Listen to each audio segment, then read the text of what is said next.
Fallout Equestria, Project Horizons. By Somber. Chapter 15, Flank. That wasn't the doozy? How could that not be the doozy? Once upon a time, when I was just a filly, my flank was blank, and then one day it wasn't anymore. Rivets had inherited a deck of cards from her mother, and we were playing Blackjack, the only card game my feeble math skills could handle. Rivets, Daisy, Marmalade, Hatches, and I were sitting around a table in a storeroom, drinking synthetic apple juice and betting impossible sums with nuts, bolts, screws, and the occasional actual old bit. We were having a great time. Then Hatches had to go pee. The door of the storeroom was like most, a pair of metal plates slid up and down by an electric motor connected to a button. She'd pressed that and started through. There had been a short, and the door had closed on her, the large, heavy slab falling from above and the smaller sheet being pushed up from below, with her body in the middle. A horrible snapping sound, then the mechanism had caught and the door opened again. Over in a second. We'd just watched, stunned, as she kept walking on shaking limbs. She'd reached the stairs before she crumpled and died 2 minutes later. We still just watched, too shocked to even move. Did I mention that we only started calling her Hatches after she was crushed? I couldn't even remember her real name. I wished I could remember her name, because I now knew exactly how she felt walking down that long metal tunnel. My heart continued its rapid staccato as every step made my organs feel as if they were sloshing around inside me. Only the buck kept me walking. We'd run out of steady, and I was forced to walk between Glory and the curious Reaper that had saved our lives. I need a fixer. Why can't I have a fixer again? I asked as I slumped against Rampage's polished metal armor. The articulated plates shifted under my thrashed barding. Fixer is not a cure. Fixer is an even worse drug than most of what you've been swallowing while my back was turned. Glory was decidedly snippy and had retracted her previous statement about my intelligence.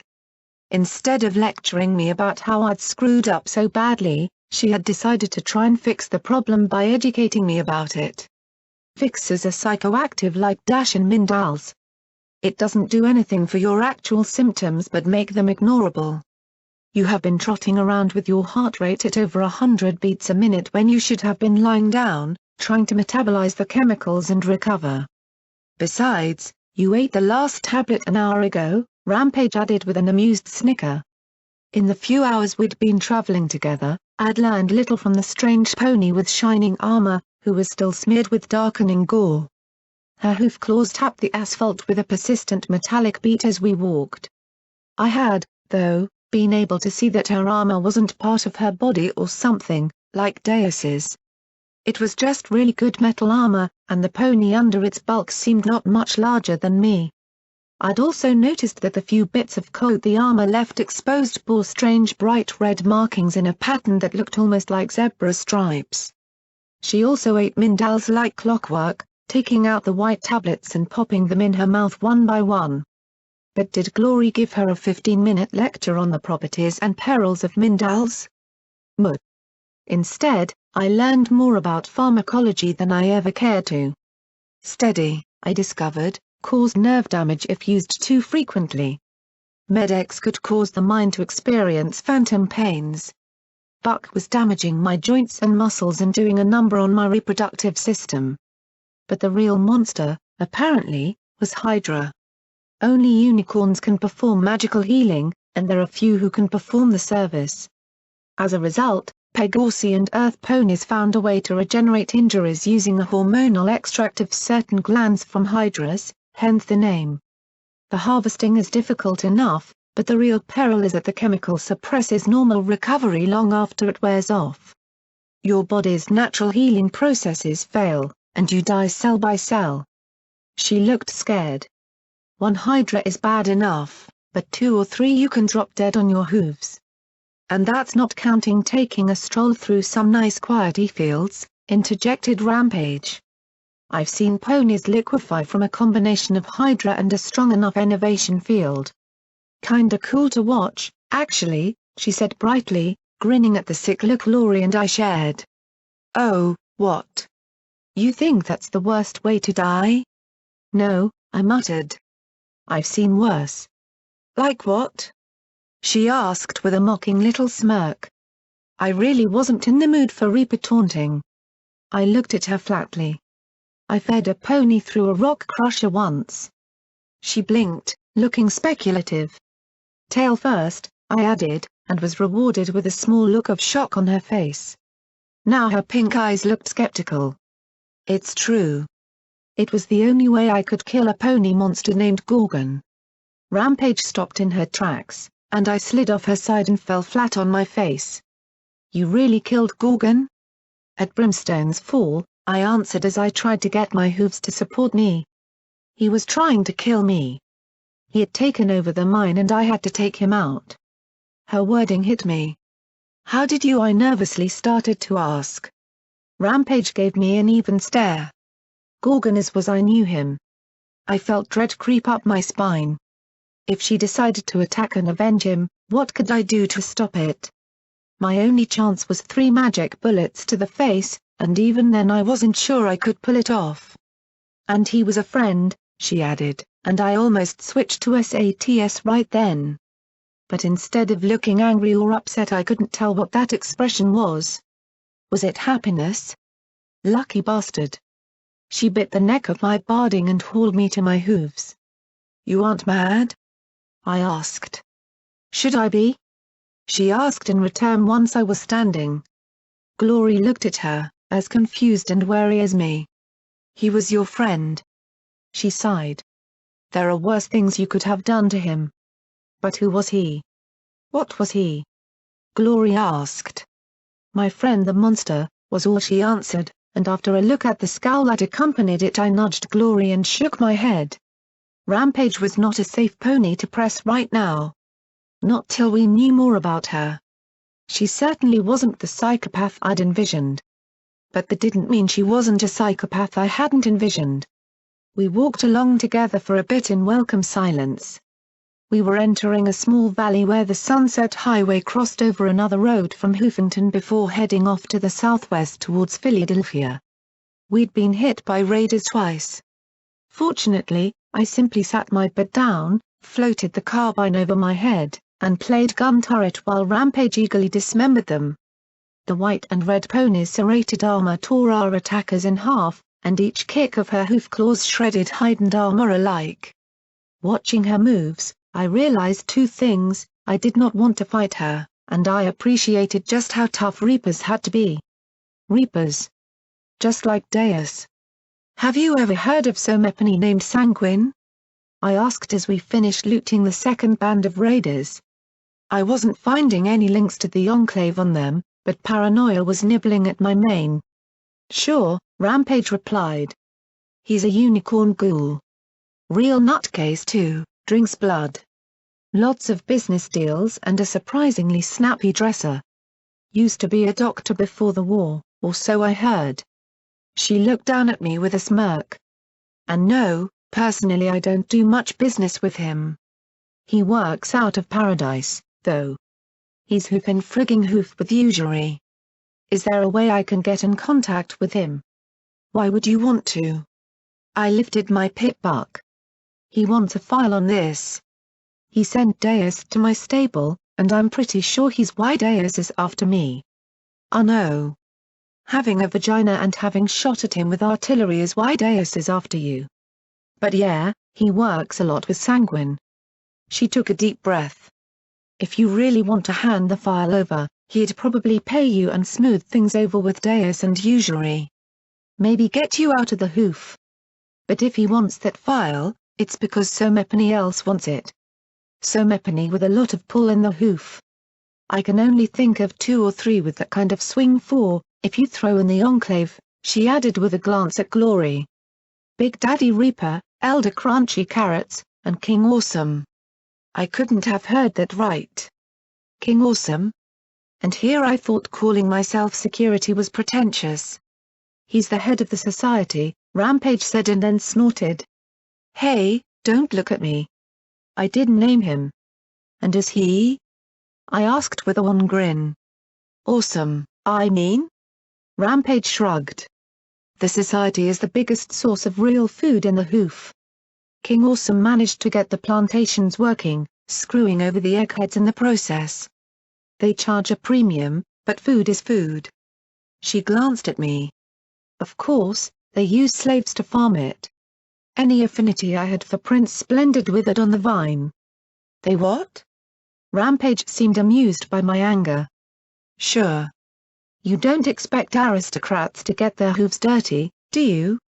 Until Red Eye came along, they were the premier slaveholders in the hoof, heck, maybe in all of Equestria. She frowned and rubbed her chin. You know, I always wondered where Red Eye got the caps to pay for all those slaves he's been funneling into Philadelphia. She shrugged and looked at me again. Anyway, the society prefers to call them serfs and servants, but it's one pony wearing an explosive collar and another pony with their hoof on the trigger. So it sounds like slaves to me. Even feeling as lousy as I did and with everything churning in my brain, I somehow managed some fresh, smoldering anger. It was refreshing to have something wrong to focus against. I might not be able to do anything right now, but it was something to think about. I added it to my mental things to do list somewhere underneath survive and above save Equestria. We arrived. The town filling most of the valley had evidently once been a major suburb of Hoofington. Several 5- and 6-story buildings hunched sullenly together in the center of the ruins like brooding mares. We passed by a sign that read "Welcome to Frankfurt. Hope you like your stay." That warm greeting was marred by less charming messages like "20% more fucked. Stella. Fuck Caprice, 50 caps, fried in 10 seconds flat, and I zebra die. There was a balefire crater to the north, but most of flank appeared burned rather than blasted. A morass of ponds and muck lingered in and around the roofless remains of the houses, but I didn't see one strand of swamp grass. Nothing grew in flank. Then I felt it. My heartbeat was becoming irregular and I staggered, my hooves falling out from under me. Blood was trickling down my nose and out of my ears. Tears much too thick to be simple salt water ran down my cheeks. I couldn't seem to breathe as I fell flat on my face. Blackjack? Blackjack. What's wrong? Glory yelled as she turned me on my side. Innovation, probably. Flank is full of e-fields, Rampage said in mild irritation. Guess the Hydra weakened her body enough that she's crashing. Do something. Glory said as she looked up at the Reaper, please. Rampage rolled her eyes and gave a dismissive snort, grabbed me, and dragged me several feet back. My heartbeat steadied as I lay there. Now, more than ever, I suddenly realized just how fucked up I was. I could have died. I could have liquefied. It finally happened. I was afraid of dying. Not of dying personally. That was sort of a it would suck if I did kind of concern. No, it was thinking about not resolving things with P-21. It was wondering what would happen to Glory if I died. Thinking of that, for the first time ever, I realized I was scared shitless that I'd kick it and leave them to go on without me. I was such a stupid pony that I had to bleed from my tear ducts before I could see that. I don't know what Glory was doing. Injecting me with the very chems that had deteriorated my body, I supposed. She gave me a healing potion that tasted like ass, but I couldn't even throw it up. We have to get her to Flank's doctor now, Glory said desperately as she looked down the highway at the distant gates. It was at least a mile or two. Maybe more. Give her some dash, Rampage said as she eyed the ruins around us. Oh, pop another mint Al. Glory snapped back. She's this close to dying anyway, Rampage said as she took out the tin and licked up one of the tablets, chewing. If she can make the run, maybe Scalpel can get her in the auto dock fast enough to do something. Otherwise, she's a corpse. She frowned. And in case you missed it, we got scavengers coming. I saw them creeping out of the burned-out ruins. Naked and emaciated or wearing the thinnest rags. Bloodshot and yellowed eyes. Slat-sided ponies, poor and desperate, crept slowly closer and closer. They all looked just as wrecked as I was, but there were a lot more of them than of me. Give it to me. I wheezed. "Oh dear Luna, I can't believe I'm doing this," Glory groaned and took out a red cartridge with a mouth tube attached. She put it to my lips. "Breathe in deeply as you come," she muttered as her hooves compressed the cartridge and I felt a hot, stinging gas fill my lungs. Funny. I didn't notice much difference. What was the big deal? I stood up and shook myself off as I grinned at all the gaunt ponies starting to surround us. Hey! They were all staring at me, which made sense. I'm security. The badass. The Mare with the 100,000 cap bounty. In one puff I'd gone from dying to amazing in 10 seconds flat. Glory just looked at me like she was going to cry. Why? I felt great. I was great. I think I just felt an orgasm, yeah. "Hey, Blackjack, bet you can't beat me to the gate." Rampage taunted as she started to run. Oh, Miss Reaper thought she could beat me? Nothing could beat me. I could fly right now. And I was going to prove it as I started to run. I was so badass I was drooling. Yeah. Badass. As we ran I felt all sickly, but freaky magical fields can't touch Blackjack. Everypony at the gates of Flank was staring and stepping aside. You bet they would. 'Cause Blackjack was in town. Look out Flank, I'm bringing the gun and the fun and the funktastica. I didn't even know what that word meant, but I was bringing it, because I'm Blackjack. The security Mare. AWWWWW yeah. We're walking. Rampage said as she walked ahead of me. Oh, Miss Armored Pony thought she was going to win? No way. 'Cause I am Blackjack, made of awesome. Bleeding awesome. Yeah. I couldn't really pay much attention because my eyes weren't working. That's 'cause I got freaky mutant eyes. 'Cause I'm cool and stuff. It was getting kinda hard to walk. Rampage bit me by the neck of my barding and dragged me the last few feet into a building that smelled of blood. And piss. And shit. And blood. Oh, that must be me. Because I smell awesome. Once inside, she dropped me to the floor. Mom. Rampage roared. Warm up the autodlock, now. It looked like some sort of doctor's office, like medical back in '99. A long counter ran across the middle of the room and 4 armored guards were rising to their hooves. Rampage.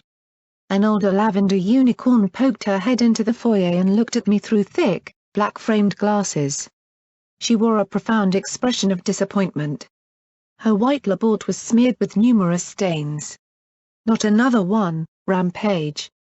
I can't keep treating every poor thing you bring in. Just give it some dash and let it die in peace. It's security, Mum, Rampage said. Everything began to tumble away. And I think her heart stopped.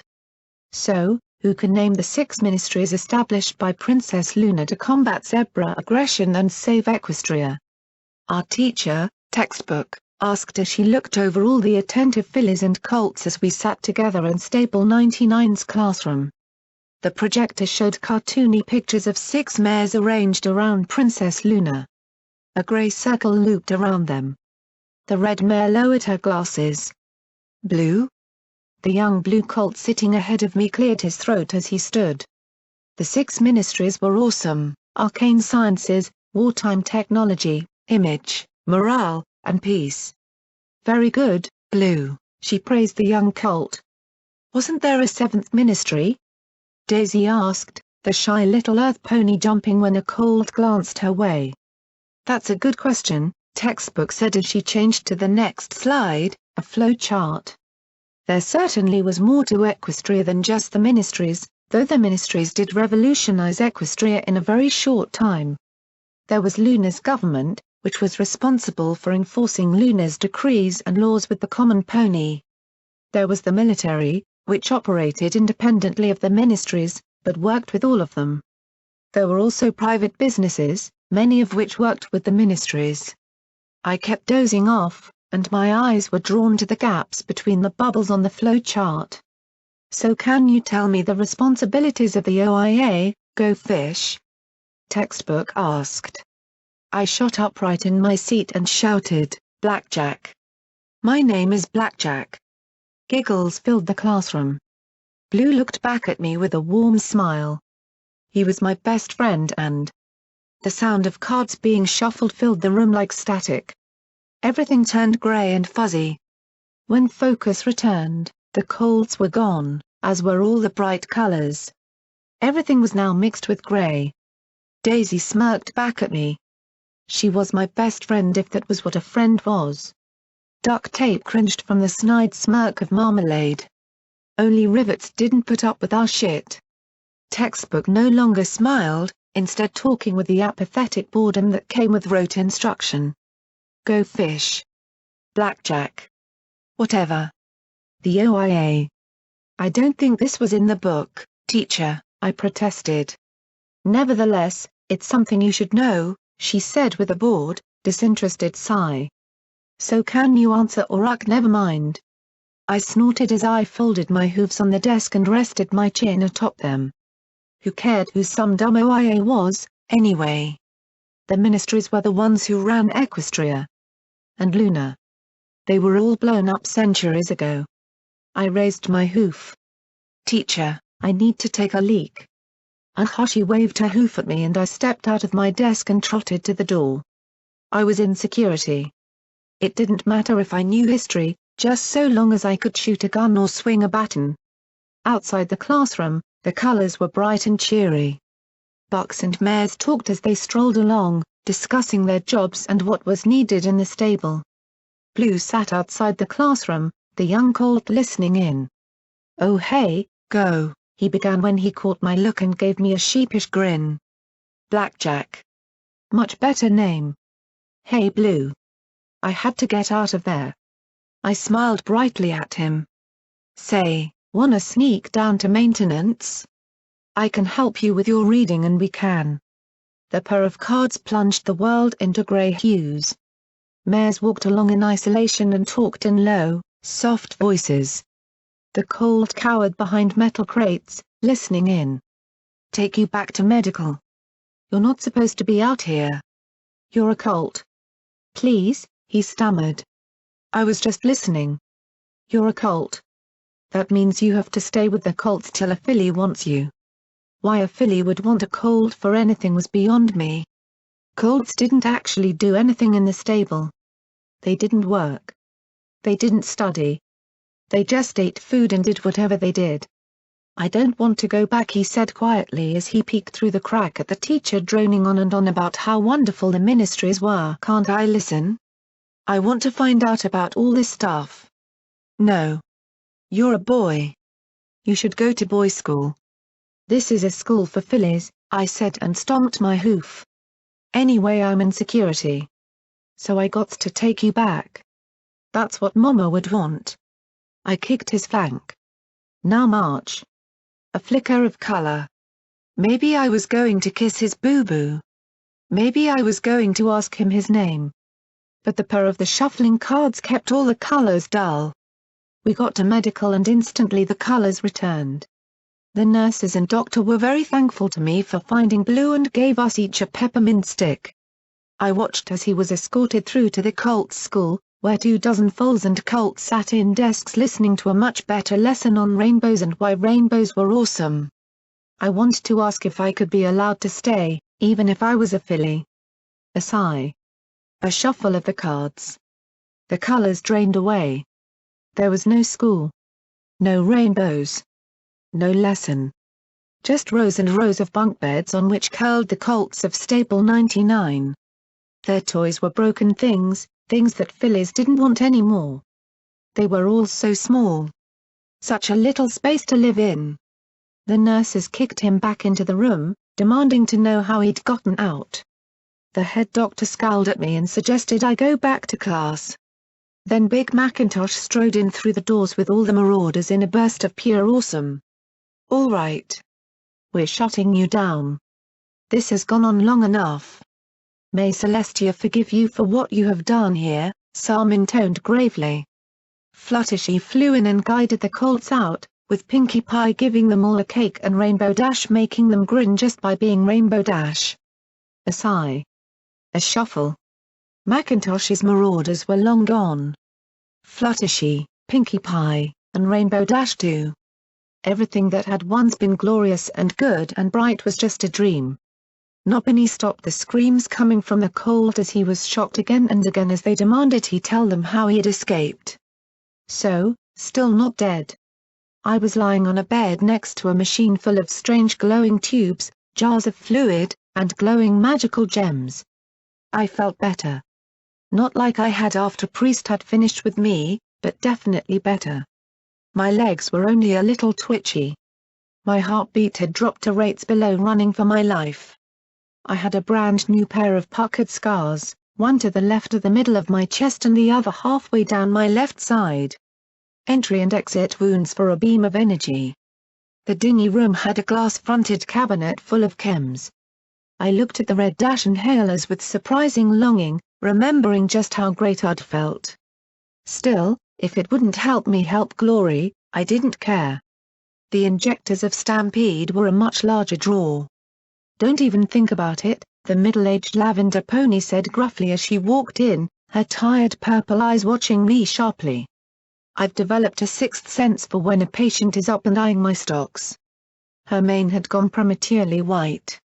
I could still see hints of purple. A pair of crossed scalpels decorated her flank. "You're lucky. If it hadn't been for that friend of yours, I wouldn't have even bothered. She knows how to use an auto-dock as well as I do. In case introductions weren't made while you were choking on your own bloody froth, I'm Scalpel." "Blackjack," I replied, trying not to eye the chems. "Sorry about that nearly dying thing. Thanks for patching me up." "Oh, you're not out of the woods yet," she replied as she walked over to the auto-dock. "This is a machine that, with enough time, skill, and healing magic, can restore almost any injury. It can analyze, diagnose, repair, and regenerate just short of a Megaspell-level super restoration. There's only two things it can't cure or heal. One's death, the other's taint," she said as she worked the controls and a cartoon image of a frowning pony appeared on the machine's screen. There were all kinds of cute icons showing bloody lungs, a leaking heart, black guts, and broken bones.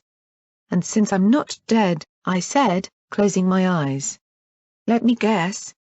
"MHMMM," Scalpel said with a little sigh. "Sometime in the last few days, you were exposed to it. I already checked your friend. She's clean," she added at once as I opened my mouth and closed it again. "If it hadn't been for the taint, I think you probably would have pulled through on your own, at least well enough to reach here without your heart exploding." The taint interacted with the chems, making for a doozy of a mess. "You're going to need at least 2 more treatments to reverse most of the damage. Radiation, innovation, and now taint. Is there any other mysterious and lethal aspect of Hoofington I should know about? Ghosts, maybe? Death beams from the clouds?" I said as I rubbed my head between my hooves. I'd read the entry on taint in the Wasteland Survival Guide. Nopany knew what it was or what caused it, but if it got inside you then it would slowly mutate and corrupt your mind and body.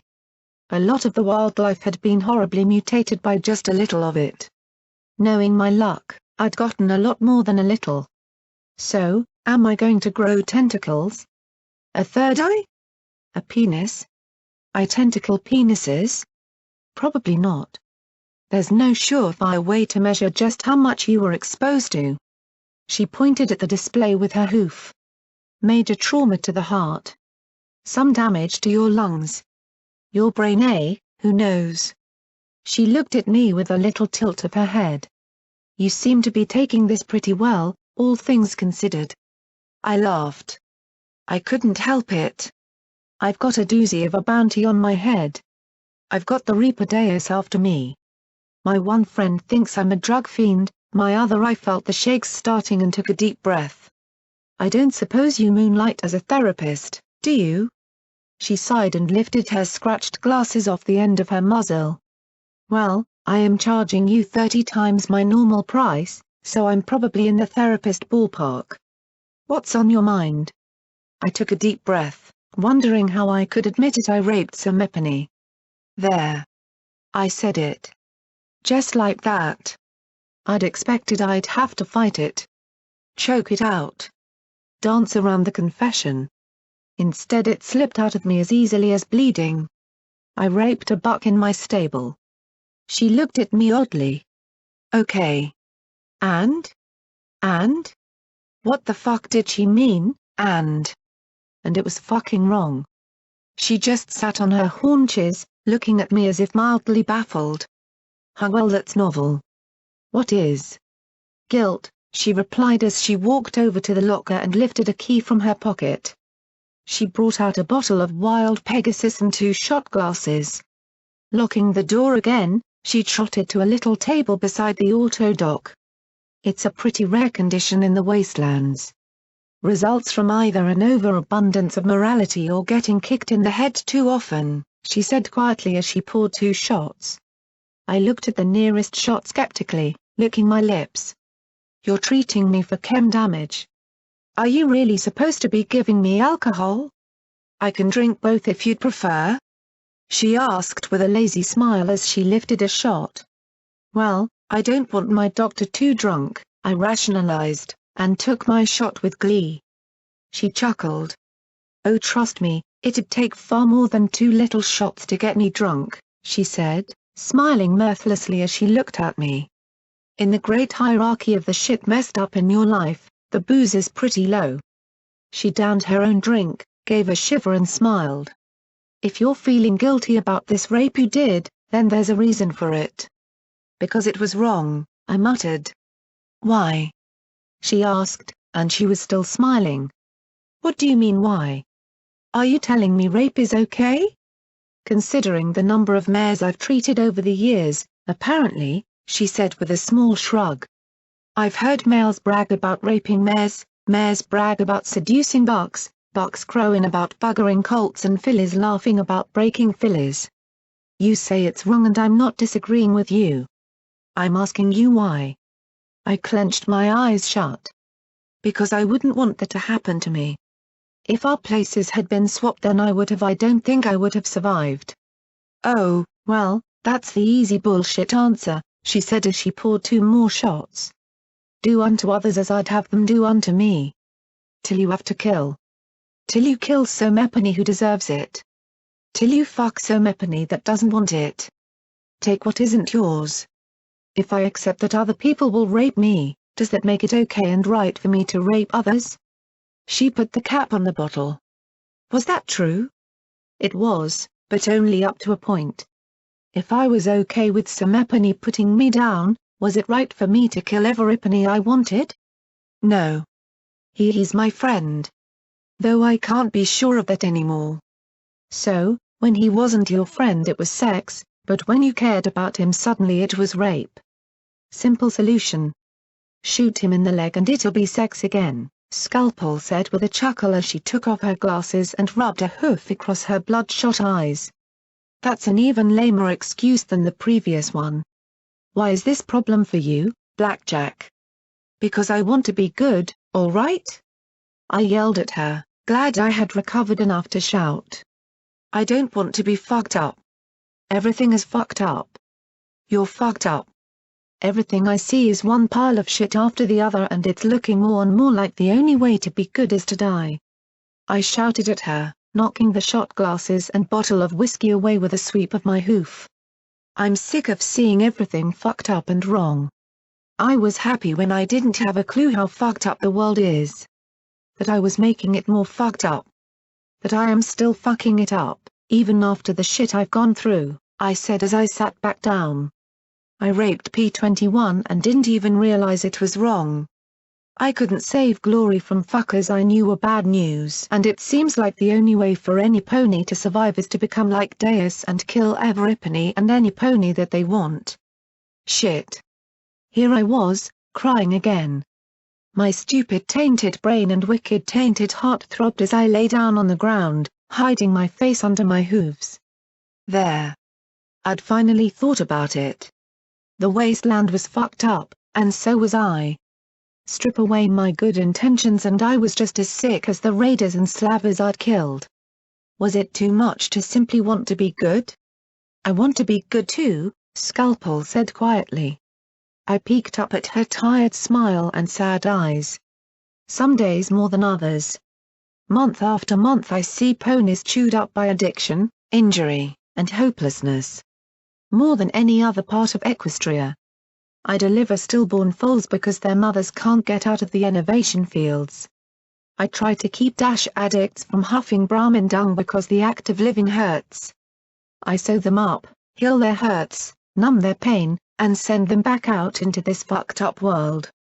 And I'm usually the last one who sees them before they kick it. And damn me, I still care, even knowing that they're destroying their lives. Because I can. Because I don't want to be another heartless doctor handing out healing like I'm an auto-doc. Because that's the only difference between me and the fuckers that cause the hurt. I care. And caring hurts, no matter how you fucking slice it. Blackjack? Glory said from the doorway. I stared at her in horror and saw the expression mirrored back at me. I clenched my eyes shut, feeling the shake start. "Did as what you said, did you really?" she asked in a tiny voice. I'd been so focused on Scalpel that I hadn't heard the door open. "Yes," I said, unable to look at her. Stable 99 is nothing more than just one great big rape factory. And I was a part of it. I didn't know better, I should have. "I'm sorry, Glory."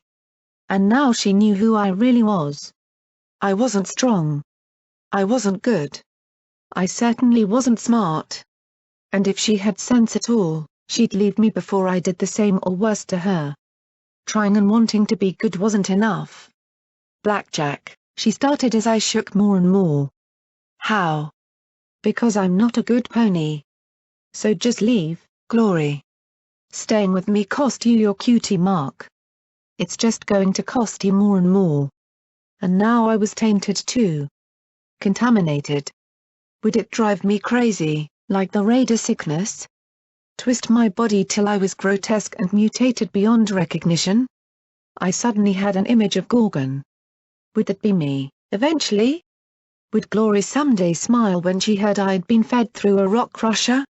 So just go and find some Epony better than. Then I felt her hooves gently reach around me and hold me as she pressed her face underneath my jaw. I couldn't move.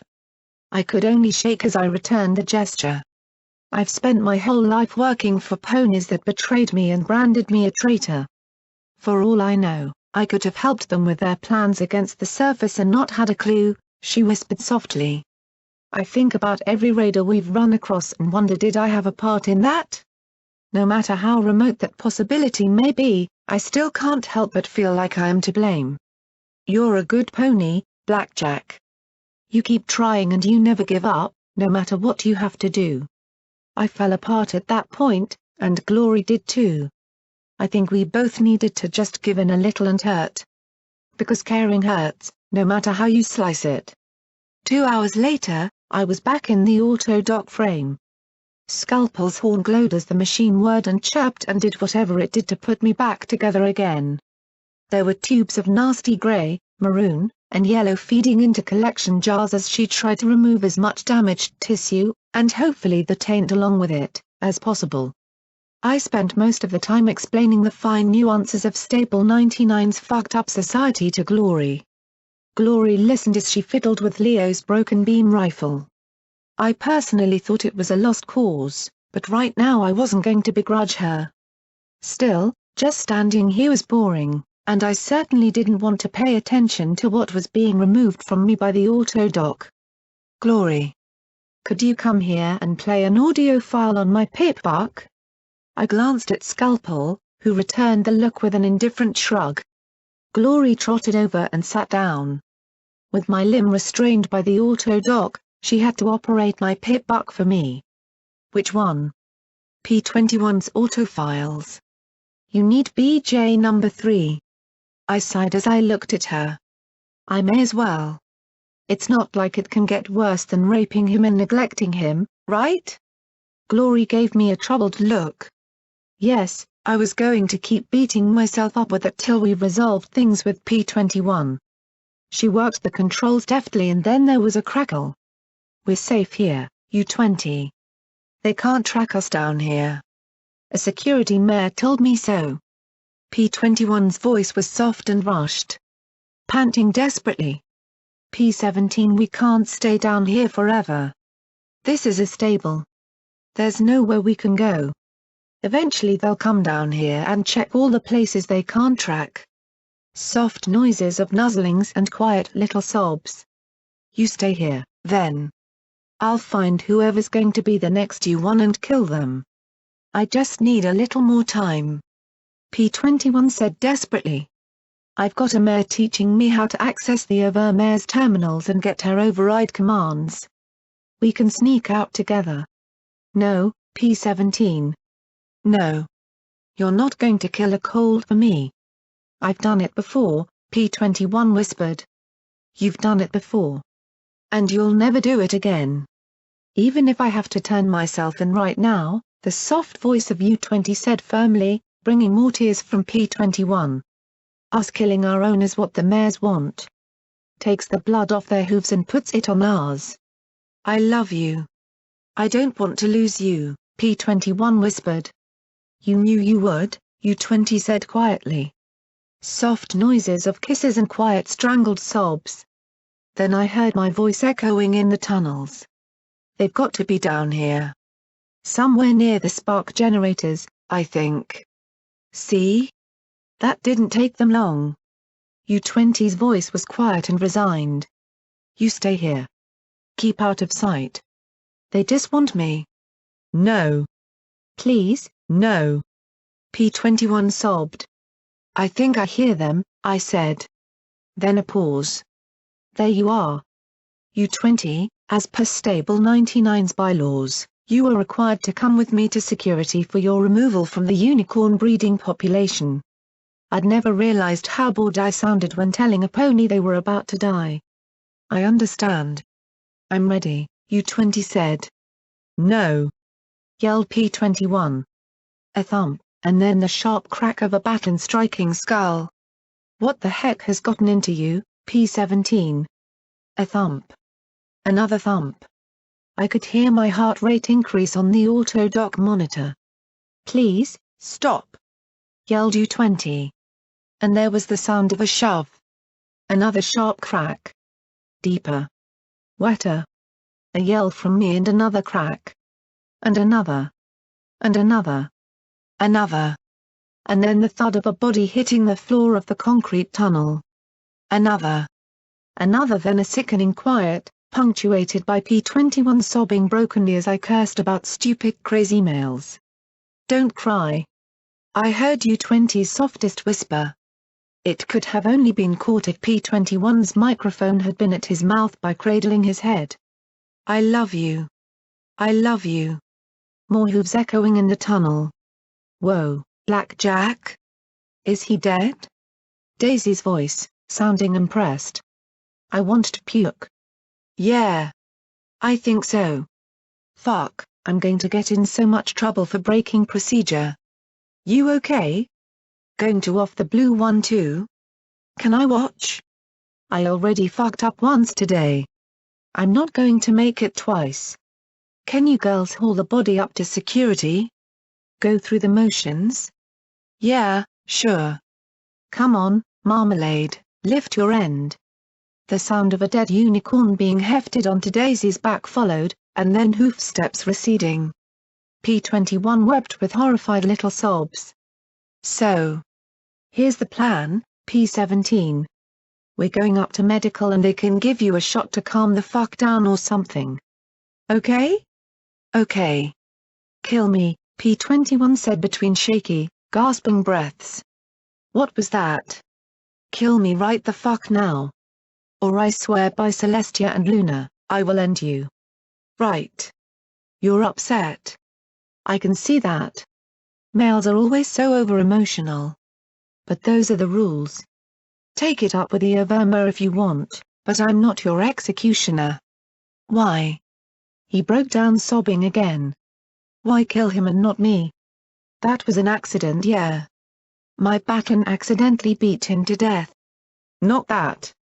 You're going to kill me anyway in a few months. A year at the most.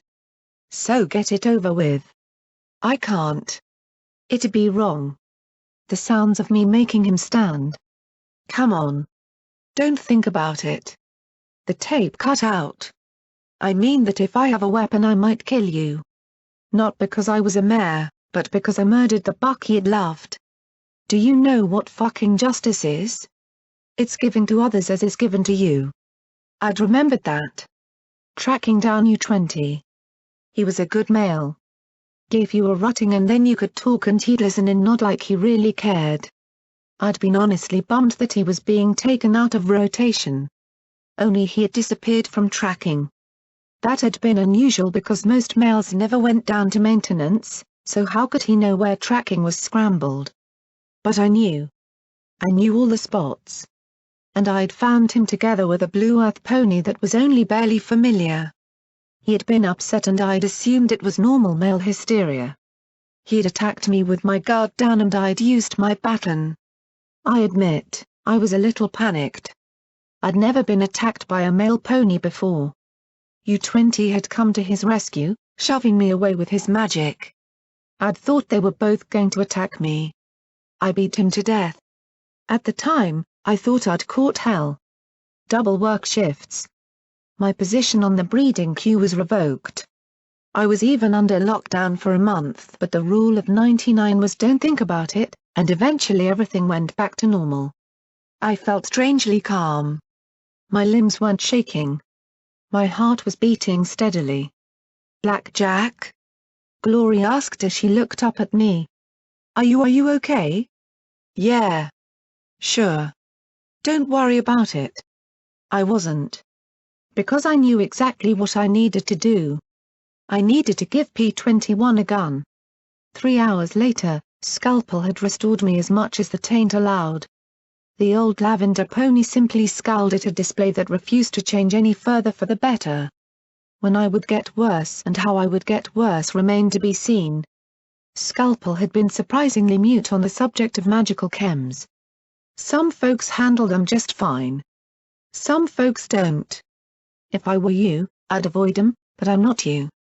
That was much better than Glory, who seemed ready to bludgeon me into senselessness with big egghead words. My barding was far less effective since the sniper beam had punched a hole clear through the front and left side. The thought of the cost of repairs made my withers quake. That was after the 1,500 cap fee paid out to Scalpel. I didn't even try and haggle with her. I could see just how badly she needed the caps. With my barding rolled up, I felt decidedly exposed stepping out into Flank. I needn't have been concerned. Flank was the first true pony town I'd seen in the wasteland. Little villages like Chapel and Stockyard, and, I hated to admit, Mega Mart, had nothing on Flank. 6 large buildings filled a block of 4-lane street. While the top floors were uninhabitable, lights still glowed in the bottom floors. Strings of lights stretched back and forth across the street, and flashing neon signs constantly bathed the visitors in their colorful glow. The bland sign of helping with quick care was hardly helped by the addicts lingering about outside the doors. Across from the clinic was the exchange, a bank partially converted into a market. Quality vendors had booths set up, and while I saw lots of weapons and chems for sale, there wasn't a lot of the extra material stacked on pallets like in Mega Mart. After selling our salvage, I'd inquired about getting my barding repaired. The price the vendor quoted made a liar of bottle cap. The simple patching of holes in armor was apparently infinitely more expensive than data analysis. I bought a stable 89 utility harness. Hopefully Glory would work some of her repair magic.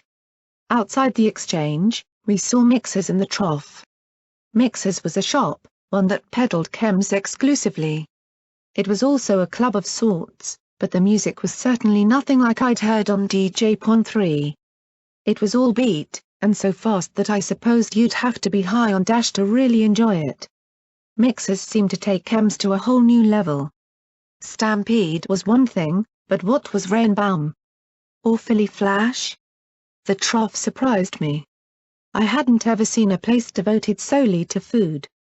In the first floor of an office building were a half-dozen little shops and restaurants catering to the inhabitants and visitors of Flank. I had to admit, I choked up a little at the sight of a store named 200 Years Fresh that seemed devoted to salvaged food.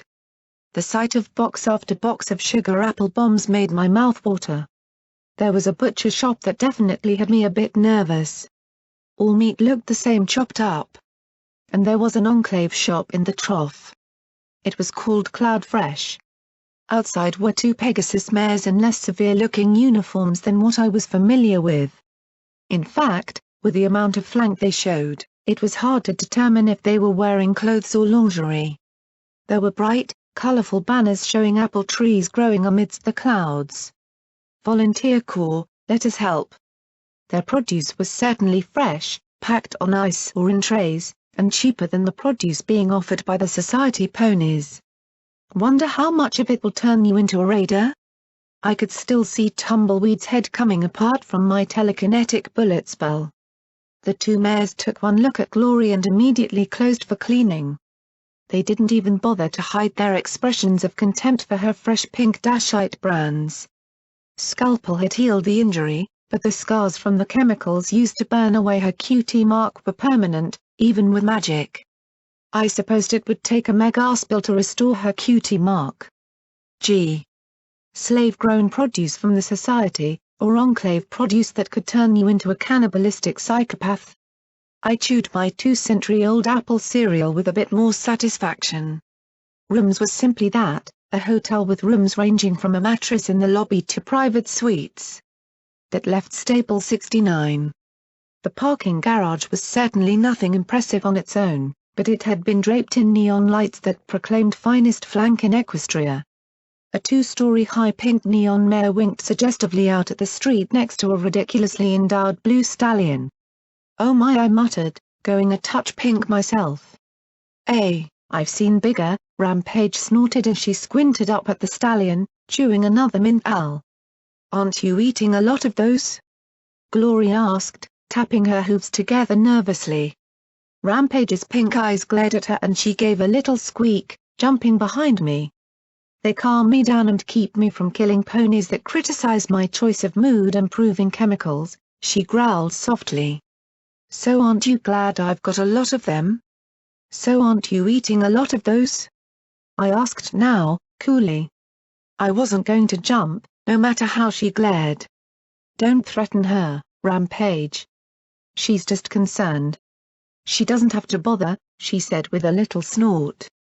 I've survived a lot worse than mint owls. I took a deep breath. All right. Well, we need to keep an eye open for P21 or U21.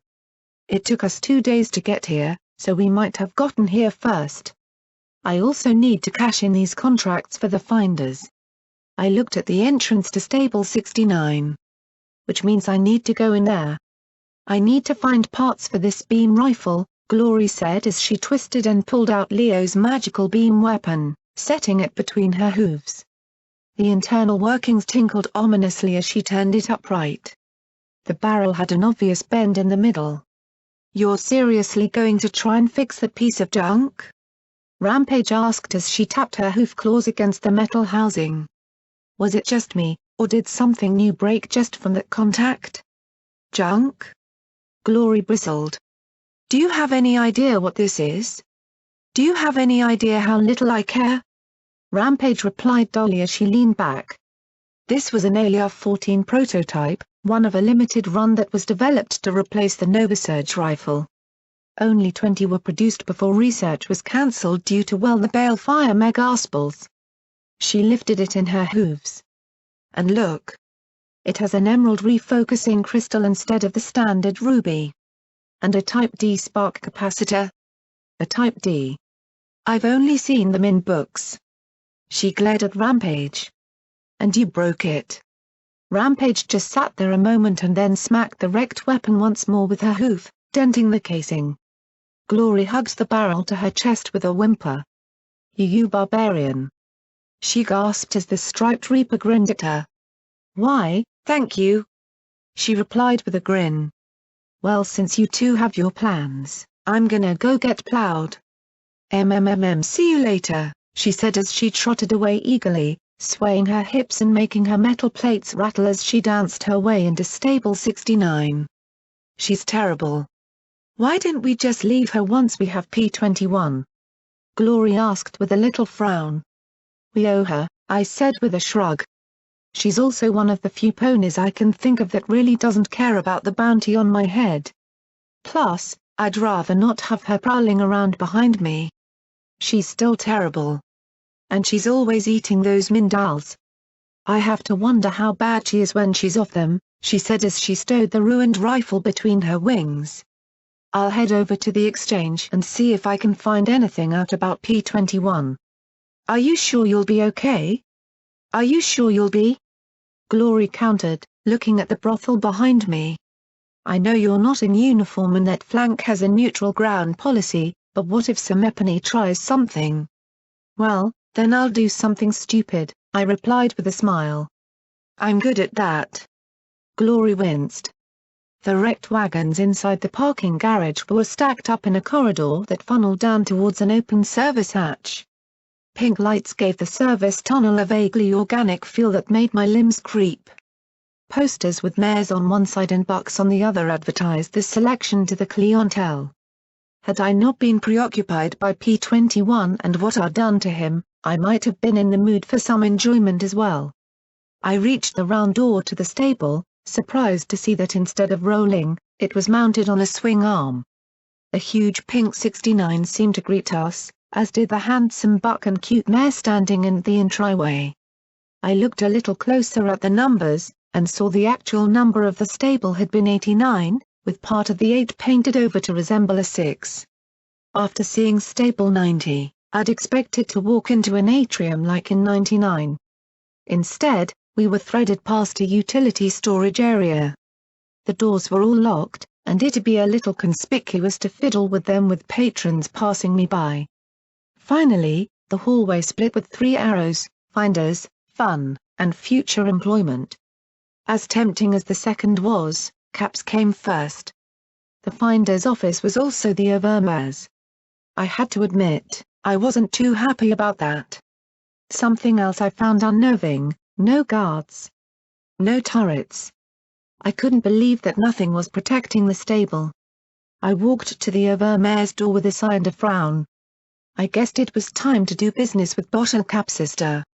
Out to lunch. Be back whenever. Or not. Great. I hate waiting. Since future employment was not interesting to me, I followed the majority of the ponies in the direction of fun. Finally, we reached the atrium, and I found myself surrounded by a pink chasm. The color was everywhere. Couches and pillows were arranged around little tables as bucks and mares circulated with suggestive smiles and strange, elaborate and kinky outfits.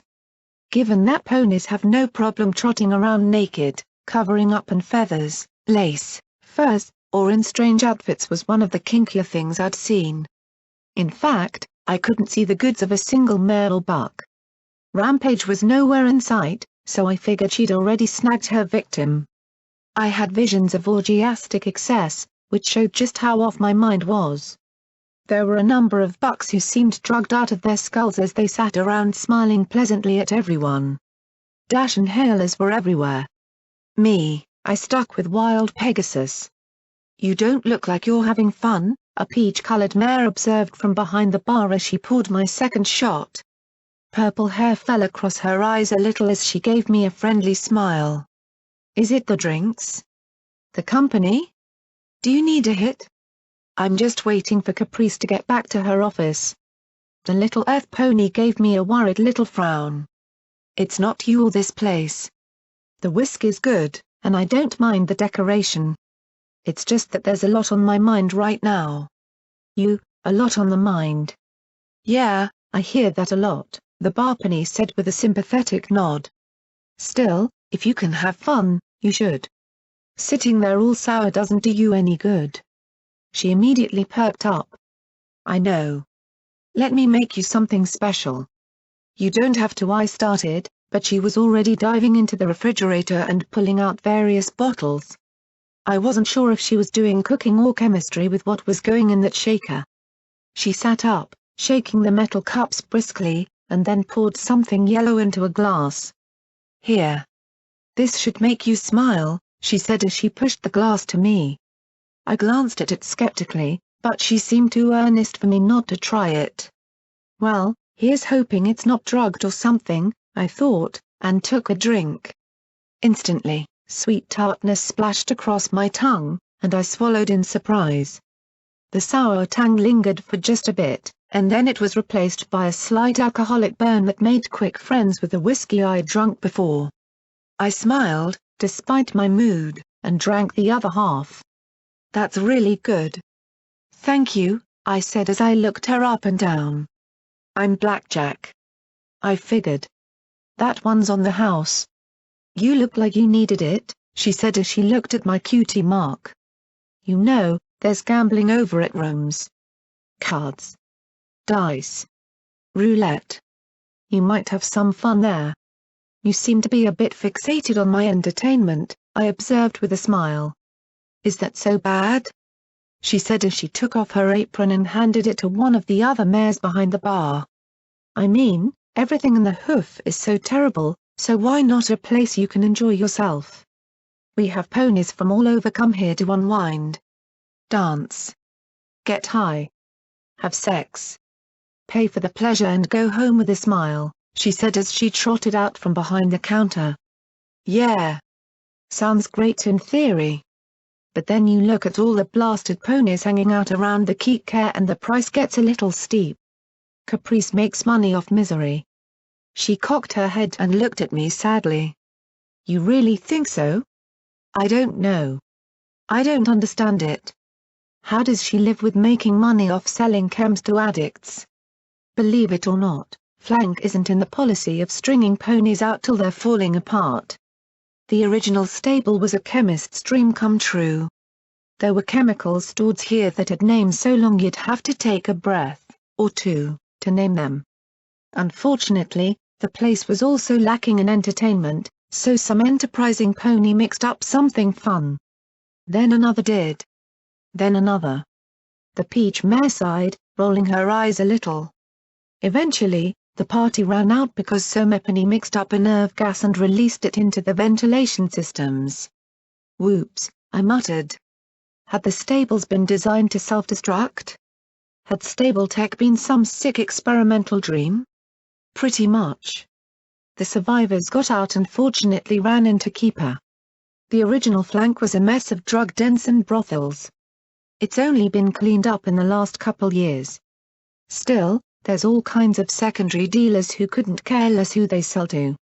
They keep the scavengers picking over for anything valuable in the ruins. The secondary dealers sell that in the exchange, buy more dash, and the cycle continues. So why doesn't Caprice stop it? How? Dash is easy to make and there are caches of materials all across Flank. If it were banned, then the buyers with real money would just go straight to the dealers and all control would be lost. It's better for some wealthy society aristopony to get high than a starving addict looking for a fix. So if Somepony took out these dealers, what would happen? Well, I know Flank would be grateful. Since Mixers doesn't sell samples, the addicts would have more incentive to go to Keycare. It would raise prices, making treatment easier than another high. Of course, Scalpel would probably complain about all the extra work. I frowned. I knew I should be looking for Caprice in P21. I knew I shouldn't be looking for trouble. But I also remembered how I had felt, my body dying, craving more buck, more steady, more Hydra. How much it had hurt. Maybe it was the drinks, or maybe it was thinking about what I'd said to Scalpel. I looked at the Peach pony and then smiled, and where would a pony find these dealers? Are you sure about this idea? Glory whispered as we looked at the factory and storage tanks a mile north or so of Flank. Once I'd found her and explained my plan, she'd been skeptical, but she came with me after using the 89 barding to patch up my security gear. It might not be much right now, but I just felt better with it on. Of course. It's my idea. I'm sure all my ideas are bad, I replied, as we looked over the warehouse. Well then why, she began and then she saw my smile and flushed. Blackjack humor. Sorry. The first dealer had been a simple affair, one mare working out of the back of a wagon with 2 bucks guarding her. All it had taken was the look and a suggestion that she sell me her entire stock of dash and get out of flank now. I suggested brimstones 4. I only hoped that she'd make the trip. The second dealer had been a larger operation, a half-dozen ponies working out of a gas station. That fight had been messy but not particularly difficult. I'd used the pump-action shotgun loaded with flechette rounds. Only one pony had enough armor to require the heavy revolver from the airbase. Not only did we secure their drug stash, we also greatly improved our own goods with their weapons and stockpiled wares. This dealer was different. I wasn't looking forward to fighting off 24 guards. On top of the 2-story building was a large sign that read Boom Incorporated in letters surrounded by fireworks. From all the empty barrels outside, I suspected they weren't just reselling drugs from flank. They were manufacturing their own too. There were wagons just waiting to be loaded. This wasn't just some little side operation. This was a full-on competitor. Rampage gave a great yawn as she shook herself. "So you want me to just go over there and kill them all?" she asked as she narrowed her eyes at the building. "No," I replied with a frown. My mane was itching like mad as I watched them roll a barrel of magical waste into the building. What the hell were they putting in these drugs? First, because I don't know if you can. She looked vaguely insulted. Secondly, I don't want to kill the guards and let whoever's running the show slip out the back. Ugh. Fine. So if we're not going to just charge in all nice and sensible, then what? I admitted I wasn't entirely sure. We circled around to the side, but the back of the warehouse was completely sealed up. A large, round water tank rose up behind the building with a bridge of pipes connecting one to the other. I couldn't exactly see how we could get up on the water tank. I looked at Glory. "Are you sure you can't fly?" The grey Pegasus looked pained as she looked back at her wings.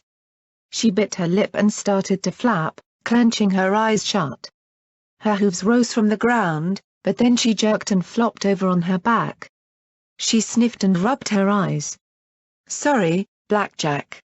Don't worry about it." It looked like we were going to have to go in shooting. Then I noticed the metal stairs going up to a second-story door. They looked pretty rickety, but it was them or go in guns blazing and hope for the best. After getting a hole punched through me by Leo, I wanted to save that for a plan B. Ugh, I must be getting old.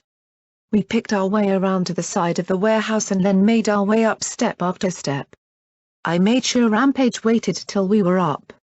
The door was locked, but I thought I might get lucky. I screwed my face up, sticking my tongue to the side as I lamented yet again P-21's absence. 2 pins later, I found the sweet spot and twisted. There had to be an easier way to open locks. Moving inside the second floor of the Boom Fireworks factory, I was struck by the cobwebs and debris strewn across the floor. Clearly, this wasn't a part of the factory that was in use. I made my way through a few offices, but aside from a dozen or so caps in a drawer, there wasn't much of interest. Faded pictures decorated the halls, many showing elaborate fireworks over a shining white palace. Pinkie Pie danced with a sparkler in each hoof under a sky filled with fireworks, underneath a caption that read "Explosions are fun in the sky, safety first." We found one room loaded with boxes and boxes of fireworks and rockets. Yes, Pinkie Pie. Explosions are fun. We found another office with a large poster of Pinkie Pie shaking hooves with a black Pegasus with, of course, a firework explosion cutie mark. Carefully nudging aside the rag-wearing bones behind the desk, I noticed his terminal was still on and logged in. I wiped away the dust on the screen. Memo number 34, "Hey, Sparkler."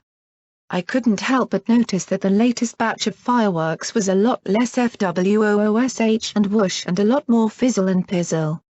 It's just not a party if folks see a little pop and then nothing. So could you please do me an itsy bitsy teeny weeny favor and up the bang a little? Pretty please with sprinkles on top? PP. Memo number 35, "Howdy Sparkler." Got to say I'm a mite distressed. I got folks wondering where our whole shipment of ammonium perchlorate went, and I'm a mite curious myself. So I'd be one grateful pony if you could make sure your next batch of the stuff gets to my munitions plants. Can't fight zebras without the stuff. What goes boom? Brayaban. Memo number 38, Sparkler. Where did that AP go? I got Mom and MWT up in my main and I don't know what to tell them. I'm sending you some more materials, so try and catch up. Who's our liaison with the OIA? Onyx? Or is it Emerald? Do they know where it went? Boomer. Unfortunately, the rest of the terminal was corrupted gibberish. I looked at the indolent expression on Rampage's face as she asked sardonically, "Find anything useful?" "Nope, but you never know," I replied as we returned back into the hall. A few more bobby pins later and the door at the end of the hall was unlocked as well. Pulling open the door, I saw a long catwalk stretching out over a production floor. Hundreds of barrels were stacked on pallets, and many of them had fallen over and spilled heaps of white powder. In the middle were a dozen chemistry sets and a trio of cooks busy making something. Dash? Yes, I saw the empty inhalers in a bin next to one workstation, but they were also making something else. Those ampules were familiar. What was glaringly out of place was a pen near a hatch on the second story. It was full of filthy and destitute scavengers. Were these dealers accepting slaves as payment? There were also a lot of guards and automatic turrets watching the doors. I looked at Rampage and all that noisy, clangy metal. Even with the radio blaring, Redbeard's blustered down by the cooks, I couldn't imagine that the ponies below would miss that racket. The radio host's rusty voice boomed in the cavernous production space over the hiss of hot plates and bubbling equipment. Now, I like to keep my ears open. Like to be a pony of the people. So eventually I'm going to hear some kind of Brahmin shit about security. Well, guess what, folks? Looks like security is a tried and true devotee of the slut of flank after all. I heard it on very good authority that security charged into flank this afternoon foaming at the mouth and grinning like a dash head in heat. So you heard it here first, folks. Security, big tweaker. Rampage snickered softly, and I gave her a look. What? She asked defensively. Then my lips curled as I glanced at her hoof claws. What? She muttered, now worried. A minute later she sulked out of the office with strips of Sparkler's rags wrapped around each hoof like booties. This is humiliating. SHHHH, I warned her, and Glory, bringing up the rear, struggled to not laugh at the sight. Hey! We need more juice. Crowbar.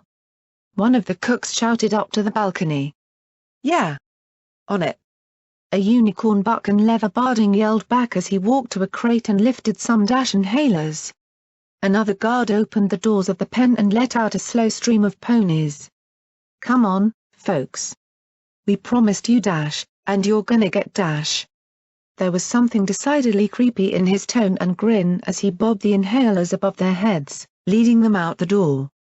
When 14 or 15 were out, the doors were closed in the face of the next pony and the other guard brought up the rear of the addicts. I raised a hoof to my lips as we followed the catwalk towards the balcony. There were still 2 guards remaining, and right now I found myself really wishing that I had Minty Fresh's silenced pistol. Fortunately, Luna does provide the occasional blessing, such as a wooden baseball bat lying on a table next to some very dated copies of Playbook and Pony Life. Dash, you gonna gimme dash? One of the prisoners mumbled. The guard turned, spotted me and my barding, and took a deep breath. That was as far as his shout got as I swung with all my horn strength and crushed his windpipe with a meaty thud. His mouth worked, forehooves scrabbling at the indentation in his throat. The bat came around and knocked his rear hooves out from under him. As his face blackened and I kept him pinned, I heard a crack and thump from the direction of where the other guard had been. Apparently cloth booties were little protection against a mare that could kick your head so hard that it'd flop around like a horn puppet. Come on, I whispered as we moved along the balcony towards the open door. A few of the ponies in the cage looked at me dully. One called out to ask if I had any dash, but the ponies below ignored the noise. The door led to the bridge connecting to the large, cracked concrete water tank outside. From above, we could see that the dome atop the tank was busted and 4 large cages were bolted to the top of the tank around the rim. Yellow hazardous waste containers were strewn around the edges. For the moment, though, I was focused on the ponies loading the cages with addicts. "What are they doing?" Glory asked softly. "Can we just kill them all and not care?" Rampage replied, munching down another mint owl. "Not yet." I glanced at the box of dash inhalers and lifted it to us. "I want you two to get those prisoners out through the offices. Get them clear and make sure they're quiet." "You're saving dash heads?" "I'm saving ponies, Rampage. You can leave if you don't like it." She looked at me levelly, then sighed and shook her head with a smile. "Fine. I can play white hat. Best have her do the talking, though." I was surprised by that. "When the rest are clear, I'm going to start lighting up crates.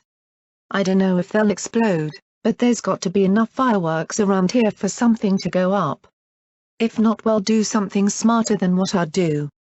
"Now get them out of here quietly," I said as I nodded to the cage. Glory approached with soothing words as Rampage brought the box of dash inhalers. That left me with the other prisoners. Carefully I stepped out onto the bridge that ran atop pipes stretching from the fireworks factory to the water storage tank. Fortunately my luck seemed to be changing. Everypony with a gun was loading the addicts into the heavy-duty cages running around the edge of the collapsed roof of the water tank. I moved as nonchalantly as possible, carbine loaded with standard rounds. Of course, one look at me and the party would start. There were lots of crates and empty waste barrels stacked along the bridge that I hung close to as I approached. "It's getting too big, Domino." "Too damn big?" I caught the voice of the unicorn buck that had led the addicts out onto the water tank. Crowbar watched as the adult unicorns were loaded up. "We keep putting the barrels down there like he said, but it's not working. Bigger is better. We're making caps horn over hoof. All we need is a few dozen more lab rats and we'll have product better than anything mixers can offer," said a unicorn with the strangest mottled black and white coat. She had an odd white mask for her cutie mark. "Ring the bell." Crowbar levitated a crowbar from his belt and rapped it hard against an empty barrel. The guards shoved one pony into the tank with a yell that cut off with a splash. Then a deep growl filled the air. A serpentine head rose slowly above the edge of the hole and opened its mouth to let out a shriek. Even in severe dash withdrawal, the prisoners began to scream. A chain opened a door on the far side of one of the cages, and the head slipped into the hole and started to munch. The chain dropped and the heavy door closed, trapping it inside with its meal. A unicorn plunged a sharpened pipe into a pink, pulsating knot of flesh on the neck, and brownish-red sludge poured out into a barrel. Suddenly I knew exactly where Hydra came from. Just as suddenly, I knew I never, ever, wanted to take Hydra again. "Show is fucking over. Let them out," I yelled as I stepped around a stack of pipes. The trapped Hydra head began to jerk at its bonds now that there were no pony treats within to save her. "You!" the dapple-coated mare exclaimed as she backed away. "Kill her quickly. Before the others arrive. Ante up." Crowbar wasted no time swinging his length of steel at my head, and I had little time to waste as I danced back and hit Sats just as he jammed something into his thigh. Then, to my amazement, he started to actually move. The potion he had injected accelerated him to the point that he crept closer in my vision. I toggled for 4 shots to his head, and released the spell. This time, Sats wasn't fast enough. Crowbar moved inside the range of my carbine barrel and slammed into me as the guards left their positions near the cages and ran around the edge of the water tank. As I came out of the Sats spell I found myself on my back with a rust-colored pony atop me. Then his horn glowed as the crowbar smashed across my face with such force that my next shots with the carbine went wide. I just needed a few seconds to focus. Just a few seconds. "Pity to smash such a pretty face," he taunted, bringing the bar down right at my face as I struggled to control the gun. Then I opened my mouth wide, and the steel bar slammed right between my jaws. I felt enamel crack under the impact, but living in a stable had given me an unexpected advantage: healthy teeth. My jaws clenched down, and I grinned around the bar as he tried to yank it free. The carbine steadied and unloaded 6 rounds into his back. Screaming in pain, he rolled off me to get away. Then I realized why there were 4 cages as a second head rose above the edge of the tank, dripping rainbow-tinted water. And a third. And a fourth. Smaller vestigial heads snapped at the air like hungry pustules. Clearly, it had risen in the anticipation of a meal and was not happy to find the cages closed. Brown and twisted teeth snapped at the heavy metal bars, ironically now protecting the addicts inside. The practical beast began to strike at the guards instead. "Kill her. Kill it. Kill something." Domino shrieked as she levitated a sleek black automatic from her holster and began to fire. I rolled to my feet, feeling the impact on my plates. I ran for the nearest cage, narrowing my eyes to cut down the nearest guard with some well-placed headshots. I slid behind the heavy metal just as one head snapped at me, moments too late. My horn flipped the carbine and emptied the remainder of the clip into the head. Annoying to the mutated behemoth, no doubt, but satisfying. Domino and the guards were for the moment occupied with the other angry heads. The trapped head was now jerking with such force that I could hear the metal groaning and twisting. I looked at the lock. No time for bobby pins. I grabbed it with my magic and twisted. Slowly, the tumbler rotated bit by bit. Almost. Snap, and the lock broke. "Really, Celestia? I mean, really?" I looked at the old padlock. Well, I may not have been able to open the lock, but I still had a crowbar. I jammed the crowbar in and put all my weight upon it. I even tried to bounce a little. Then the lock snapped open and I fell flat on my face. Oh, that was a tooth missing, all right. Getting to my hooves, I swapped out for the 12-gauge pump action. "Get ready to run," I shouted at them. "Follow the catwalk through the offices. You'll find Dash outside." Okay, drug craving plus survival instinct trumped their brain-addled wits. "Go," I shouted as I jumped out from behind the cover of the cage, firing as fast as I could and screaming like a maniac. One Hydra head looked over at a portion of its buffet out in the open. 3 of the ponies were sickly and easy targets, but I was the one dancing around like an idiot with a shotgun. It snapped as I dove to the side. My shotgun blasted 3 solid hits to its skull as its deformed jaws snapped where I'd stood a second ago. Scrambling, I kept running as Domino backed around behind the cage with a trapped head. A guard charged towards me, or maybe he was running for his life, I don't know which. I hooked my front hooves into the bars and swung my entire body around, slamming him back. He staggered, staring at me in fury as he drew a machete from his belt. Then a Hydra mouth grabbed him and yanked him upwards. The mouth released him, flinging him screaming into the air. Another mouth grabbed his head, a third his haunches, and together they tore him in 2. "Don't start," I warned my brain, smacking my forehead against the steel. For once my subconscious seemed to be cutting me some slack. I looked at the lock. Focused. Twisted and snap. "Luna, piss on you and all locks, you rusty piece of shit," I screamed at the indifferent inanimate object. I jammed the crowbar in and put my weight on it again. I even tried to use my horn to add the last little bits of force. The crowbar bent, then the lock broke. Through the eye started, but the 3 ponies inside bolted as soon as the door opened. One Hydra head snapped out, catching the leg of a mare. I screamed, running towards the head before it could get a better bite. I blew out one of the 5 eyes with 1 shot, and then jammed the barrel into the oozing cavity for a second shot. Gore splattered me. For all I knew I was adding to my taint total, but that didn't matter right now. My shots worked. I managed to get its attention in a big way. The mare limped for her life as the wounded head reared back. The trapped head twisted and thrashed, pulling and pulling, and the whole wall of the water tank began to crumple. I ran around towards where the last cage perched, and suddenly the ledge gave way. The cage fell into the scummy rainbow-slicked water along with the cage holding the Hydra head. Water began to pour out of the breach as the trapped head worked itself free. The edge of the water tank crumbled under the dapple-hided unicorn, and with a scream Domino tumbled into the water and disappeared from sight. Small favors. That was it, then. No more reason for me to stay here. I stood and started back for the bridge when Crowbar slammed into me like a rabid dragon. We went rolling, my shotgun skittering out of range. He laughed hysterically as he kicked and stomped like a maniac. The bullet holes weren't slowing him down at all, and I could see why. From all the empty ampules and needles scattered about, he had dosed himself with the entire medicine cabinet. The Hydra began to pull itself free, but Crowbar had only eyes for me as he grabbed my ear in his teeth and pulled me over off my hooves. "Gonna smash you. Gonna smash you good," he screamed. I struggled to push him off, but it was no good. I raised my rear hoof and slammed his nuts with all my might.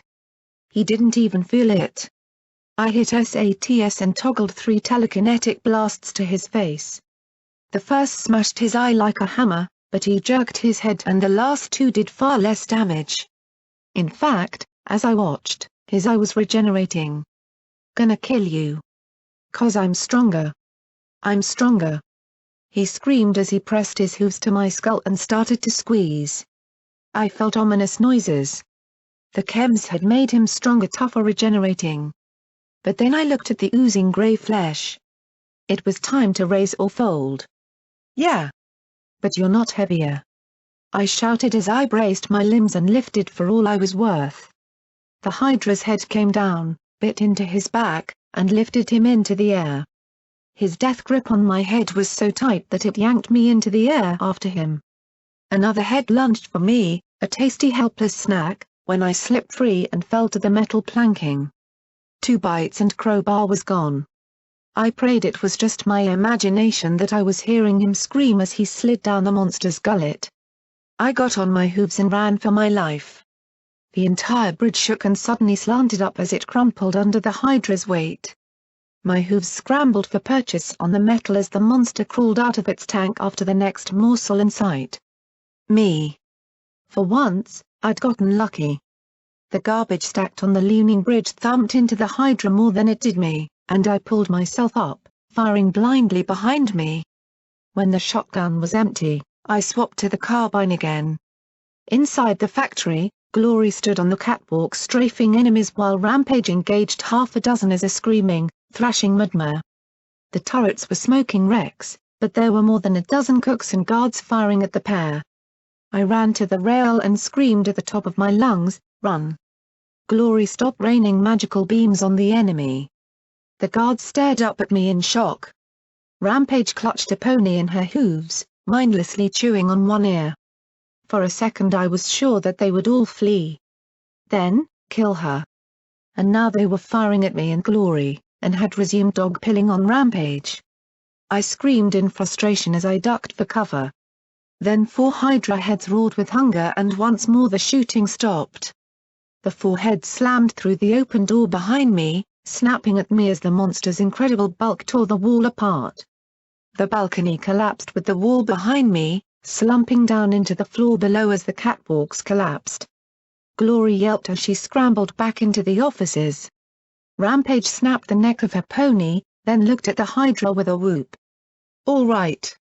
Now that's something to fight," she said as she tossed the body aside and leapt to her hooves. "Run, you idiot," I said as I picked myself up, facing the monster as it crawled through the hole after its lunch. "Run?" She looked positively incensed. "Run? I'm a Reaper. We don't do run," she yelled as she charged at the Hydra. One mouth bit down on her steel-plated ass, another grabbed her head and lifted her into the air, pulling and twisting. Rampage laughed in glee, twisting and kicking whatever she could as her bladed armor cut into the monsters' mouths. "Yeah. You like that? I'll tear you apart from the inside out." She might be psychotic, but she did give every penny a chance to get out of there.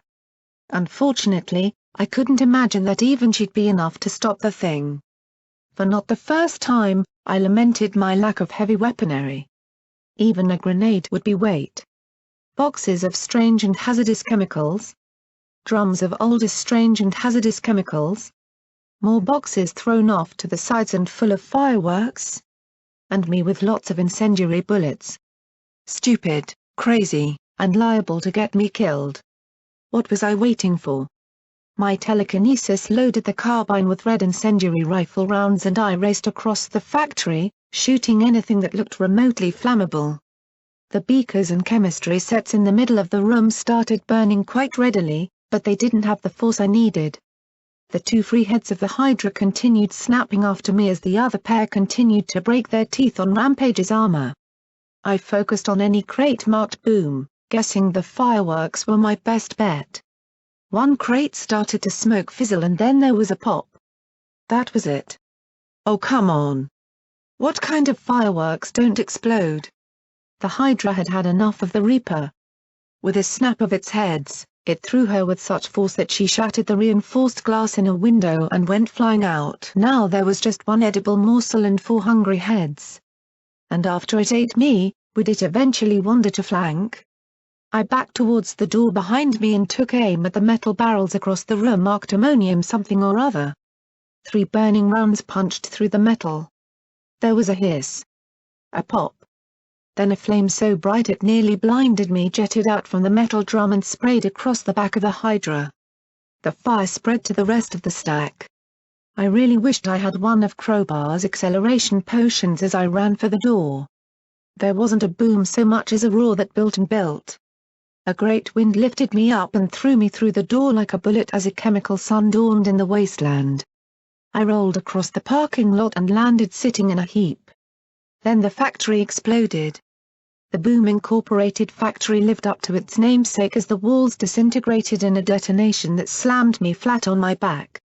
Any Hydra that might have remained inside was vaporized, and the shock wave drained what remained in the water tank.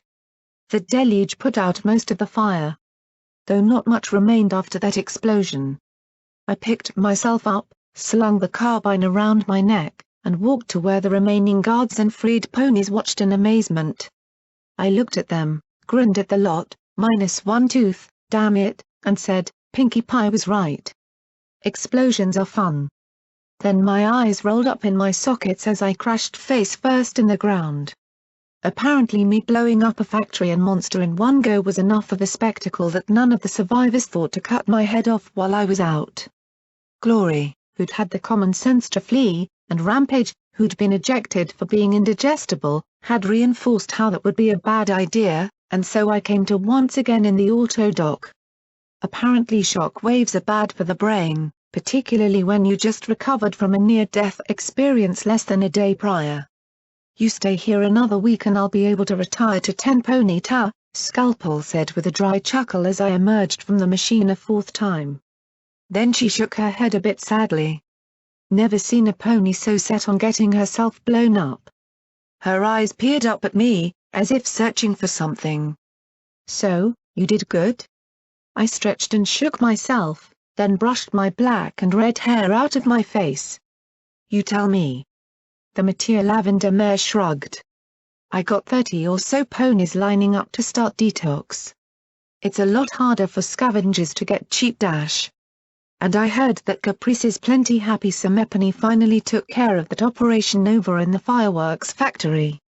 So yeah, I'd say you done good. I sighed as I sat. Still not enough, though. Scalpel shook her head. You've done more in a night for folks than any pony ever did. How can you not be square after that? I sighed as I closed my eyes.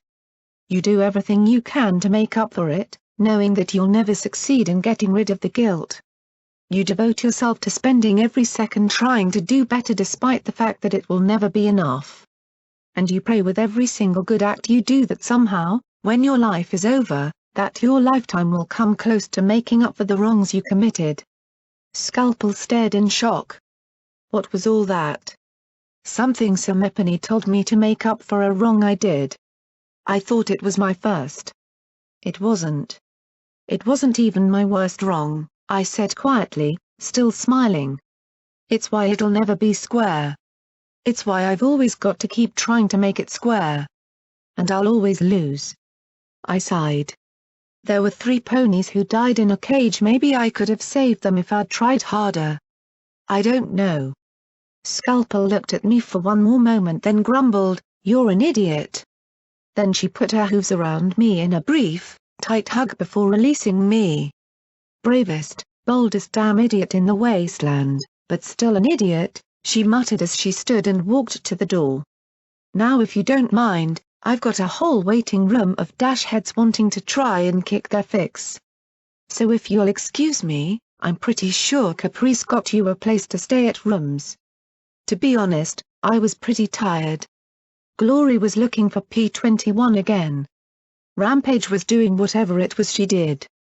I just wanted to buy something to eat at the trough and sleep till I woke naturally. No explosions. No horrors. Nothing. I passed on some fresh apples from the society, even though they were offered at a discount. I'd take 2-century-old food over the product of slave labor. Then I trotted to the hotel to find that a room had been booked for me. Very nice. Quiet. 3rd floor. I had to admit, of all the places in Equestria, the suite sure fit the bill. The room smelled only a little bit of mold and the water stains on the ceiling weren't super huge. I locked the door and sat back to read the hoof-to-hoof book that I'd found in Mare's locker room. Thanks Celestia for the big pictures. I read about a style of fighting called Fallen Kaiser that reminded me of the zebras in No Ponies Land charging the marauders. It looked terrifying, to be honest. Doom Bunny technique sounded even worse. Martial arts with Stampede could not be pretty. The entry marked Fool's Gambit made me chuckle.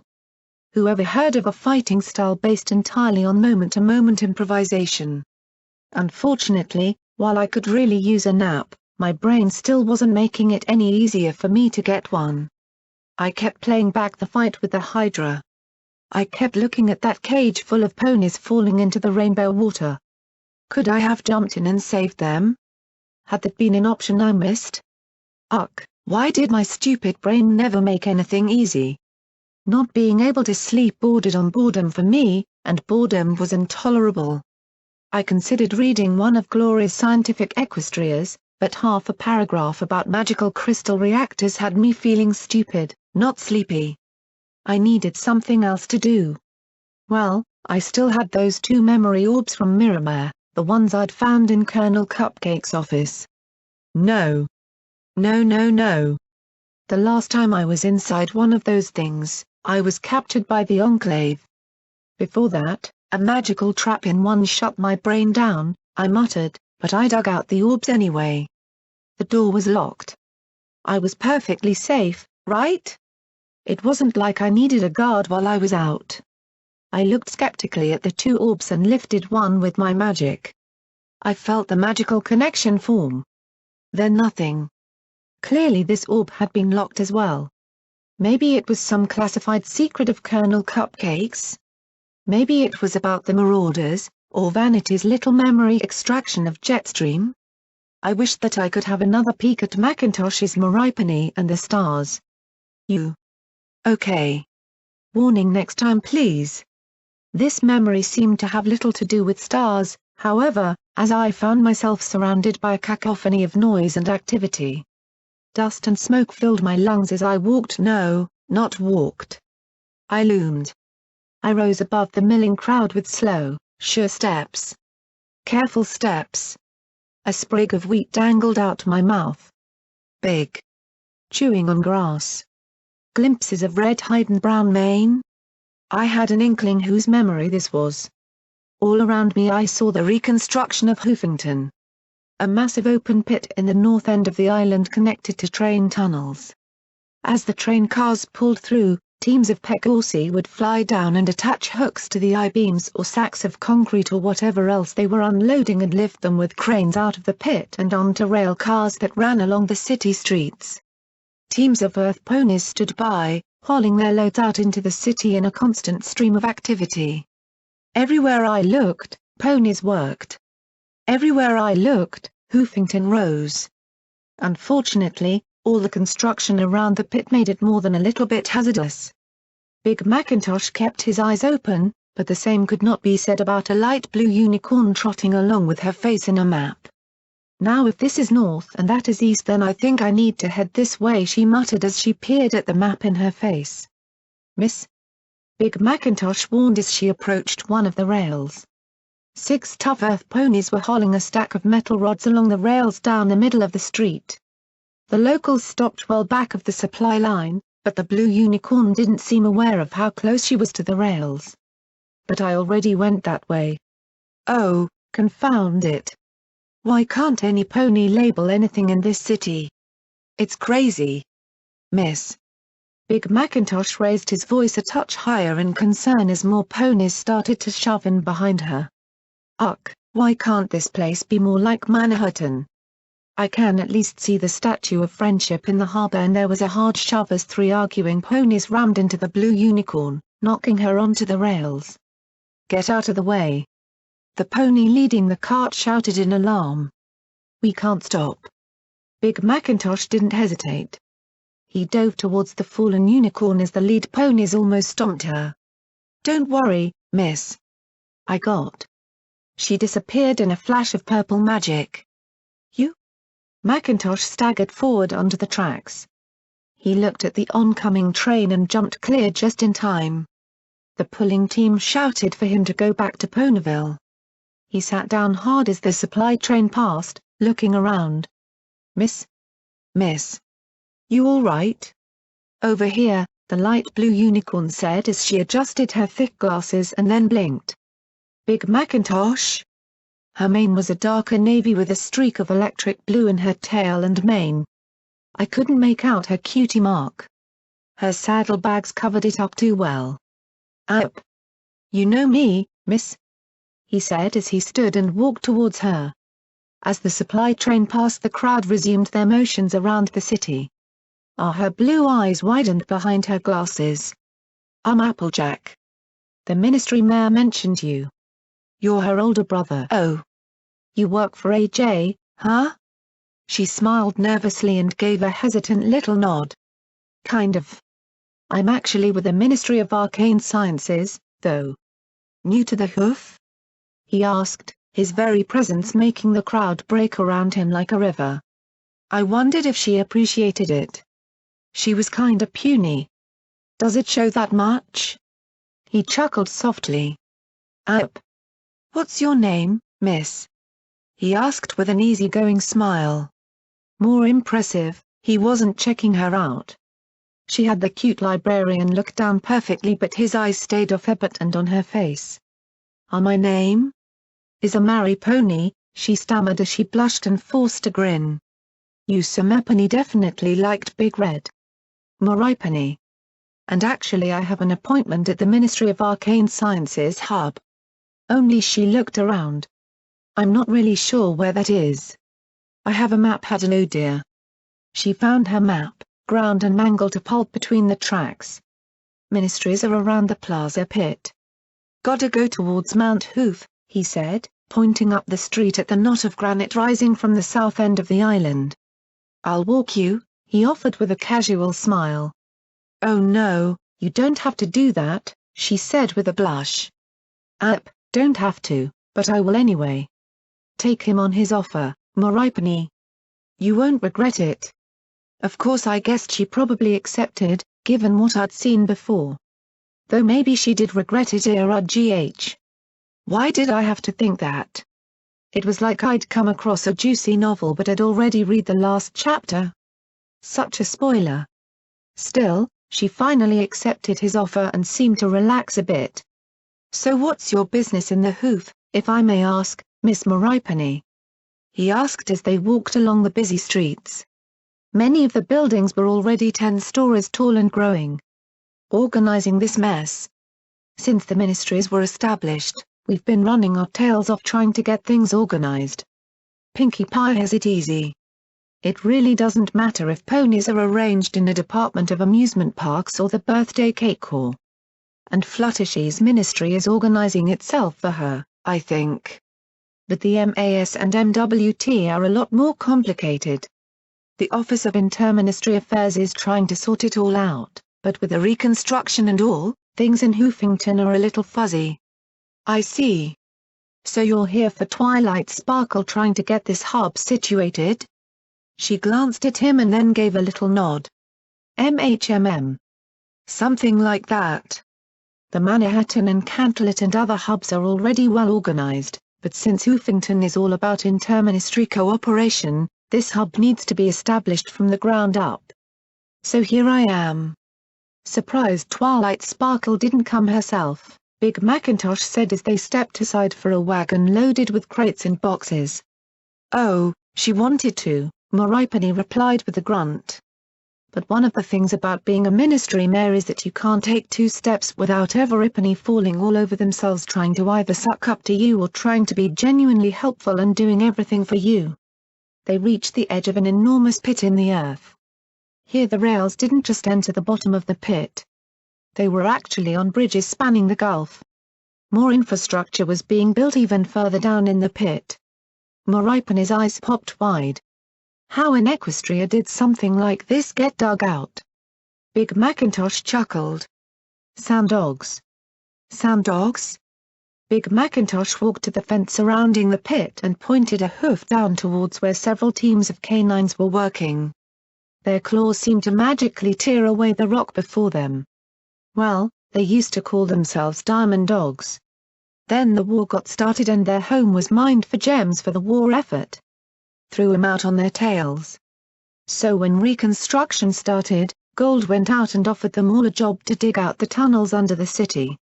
They get paid in gems, have a place to live, and Hoofington rises. Most of them hope to return home someday. Oh. Well, I hope that'll be possible, one day, Moripony said softly. Still, I'm glad Somepony found a place for them. Hoof has a place for Everipony, long as you're willing to work and you're not striped. Folks around here have a particularly powerful dislike of the zebra folks.